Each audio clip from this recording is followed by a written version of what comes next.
Good morning to all of you my dear students. Sagar coaching centre में आपका हार्दिक स्वागत है। तो चलिए मैं आप लोगों के लिए railway NTPC, Bihar SSC, railway group D, SSC GD के लिए रेशियो एंड प्रोपोर्शन का सवाल लेके आया हूं, जो कि बहुत ही आसान तरीके से इसका हल किया जाता है।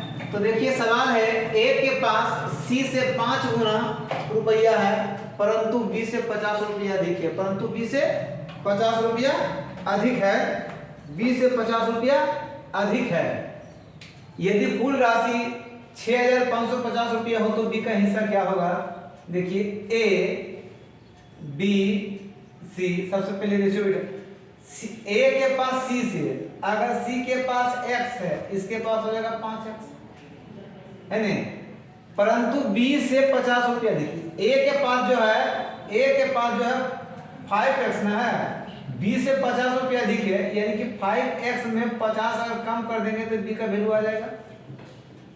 आनुपातिक योग करते हैं तो 5 और 5 10, 1 11x और -50 अब बराबर कुल रुपया कितना दिया हुआ है? 6550, है ना? ये अनुपातिक में आ रहा है ना, अनुपातिक में आ रहा है। अब देखिए 50 रुपया कम है, ठीक है, तो निकाल लीजिएगा यहाँ से 11x बराबर 50, है ना? ये वाला इधर चल जाएगा प्लस 50, अर्थात x बराबर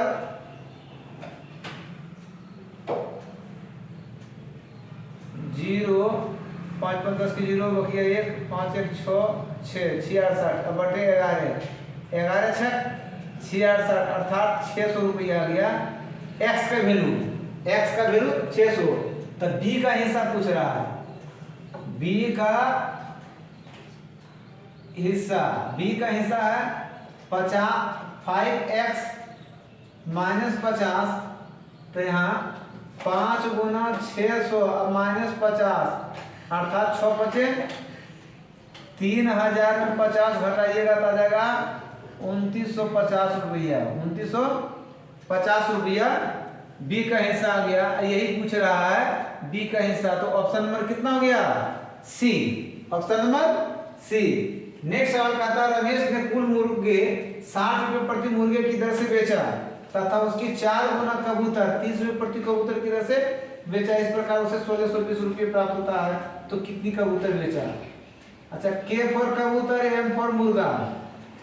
के फॉर कबूतर, एम फॉर मुर्गा, है ना? या तो इसी को लिखते हैं मुर्गा कबूतर, मुर्गा ज्यादा बेचा है ना। चलिए, प्रति मुर्गा एक मुर्गा, इससे जो है 4 गुना कबूतर बेचा, 4 गुना।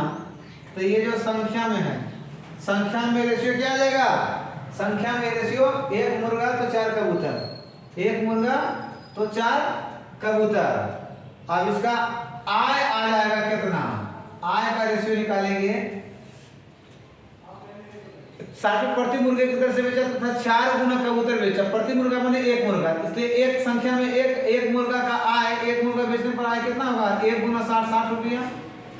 अब 30 रुपये प्रति कबूतर के 4 गुना कबूतर बेचा तो 30 का 20 से 120 रुपया, 30 का 20 से 120 रुपया। तब कुल आय कितना हो जाएगा? 180 रुपया, है ना? 180 हो जाएगा आय, है ना? कुल आय 180 अनुपात में 180 रुपया में कितना है? कुल का 1620। तो 1 0 1 0 काट देंगे, 18 का 18 18 62 से अनुपात 1 बराबर 9, अनुपात 1 बराबर कितना गया? 9। तो पूछता है इसमें कितनी कबूतर बेचा? कबूतर की संख्या बराबर, कबूतर की संख्या में रेशियो 4 है, अनुपात 4, अर्थात 4 गुना अनुपात 1 बराबर 9, तो 9 चौका 36। आंसर कितना कबूतर बेचा? 36 कबूतर बेचा। ऑप्शन नंबर सी आता है। नेक्स्ट सवाल की ओर बढ़ते हैं। चलिए नेक्स्ट सवाल हमारा कहता है ए बी एवं सी के आय का अनुपात 5:3:2 है तथा ए एवं बी के खर्चों का अनुपात 7:5 है। सी का आय 800 रुपया है एवं बी का बचत जो 200 रुपया है, तो ए की बचत क्या है? तो ए की बचत क्या है? ए का बचत पूछ रहा है। तो सबसे पहले हमारा रेशियो दिया हुआ है A/B/C 5:3:2। ये जो है आय में अनुपात दिया हुआ है। किस चीज में?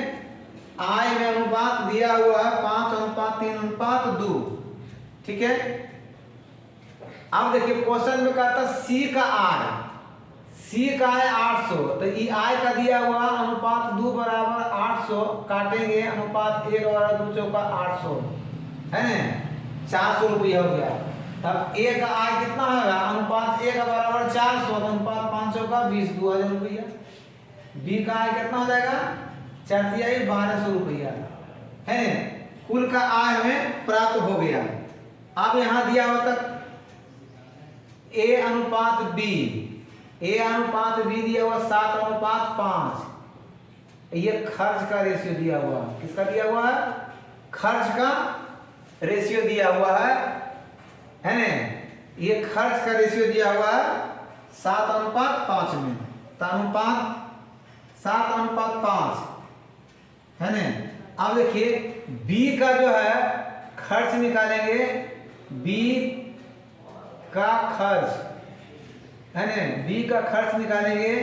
बी का जो है खर्चा आय जो है 1200 है, अब 1200 में अब बी का बचत 200 है कि घटाएंगे तो बराबर कितना बचेगा? 1000 है ना, 1000 यानी अनुपात 5 बराबर 1000। तो 5 × 1 5 1 5 दूनी 10, 200 रुपया, 200 रुपया आ गया। तो ए का खर्चा कितना? 7 दूनी 1400 रुपया। ये जो है ए का खर्चा आ गया। ए का खर्चा 7 दूनी 1400 रुपया। तो ए की बचत, ए की बचत बराबर ए का आय 2000 में 1400 में है, 1400 खर्चा ए का है, घटा देंगे तो बराबर 600 रुपया आ जाएगा। Answer option number A. यहाँ से देखिए खर्च था, तो खर्च जो है बी का आय 1200 और खर्चा जो है यहाँ जो बचत जो दिया हुआ 200, तो 1200 में 200 घटेगा तो 1000 रुपया जो आ जाएगा। क्या गया है?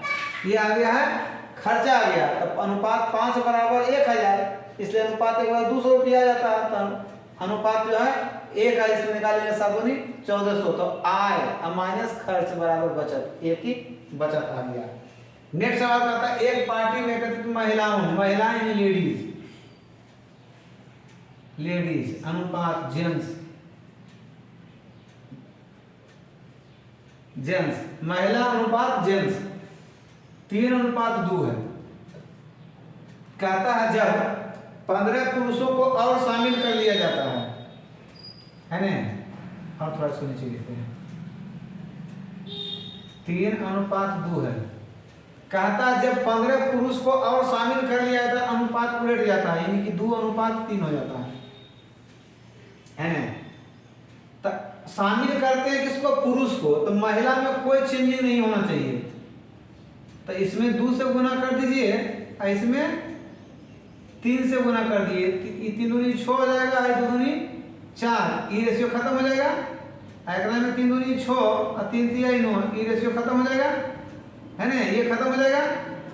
अब देखिए लेडीज तो उतना ही रहेगा, चेंजिंग जो हुआ पुरुष में, जेंट्स में चेंज जो हुआ है कि पुरुष में, तो पुरुष में चेंज कितना हुआ?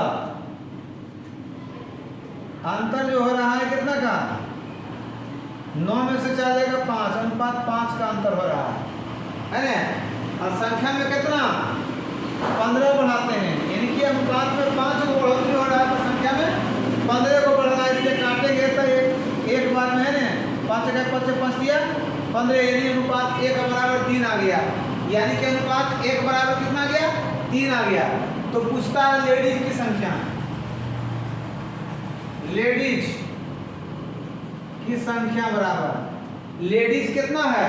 6 अनुपात में 6 अर्थात 6 गुना 3 बराबर 6 18।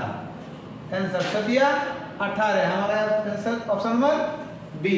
चलिए वीडियो अच्छी लगे तो लाइक और शेयर अवश्य करें, जितना ज़्यादा हो सके जो है ना शेयर कीजिए, और अच्छा लगता है तो कमेंट में अवश्य लिखें।